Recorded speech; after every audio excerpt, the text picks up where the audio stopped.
मो सुकांत सेठी divisional labour commissioner Balangir.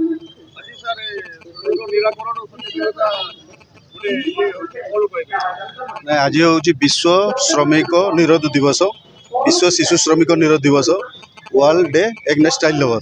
तेणु आज आमर 12 तारिख रु 26 तारिख पर्यटन ओडिशा सरकार माध्यम सचेतनता शिविर आरंभ हो पद माने रथ विभिन्न म्युनिसिपालिटी ब्लॉक एरिया रे ये सब अवेयरनेस लोक को शिशु श्रमिक जमती न लगेबे माने 14 वर्ष पर्यंत सबु क्षेत्र में निषेध एवं 17 रु 15 रु 18 वर्ष पर्यंत जो एडोलसेंट लेबर अच्छी से कार्य केमती न लगेबे से के पदयात्रा आमर करा रथ विभिन्न जिले में आमर जिलार विभिन्न अंचल करा सहित आमर डिस्ट्रिक्ट लेवल मीटिंग अच्छी। डिस्ट्रिक्ट लेवल मीटिंग जो कमिटी 19 तारिख अच्छी सेटा पर आमर रेड ए संबंध करा एवं जनसाधारण को सचेतन करा।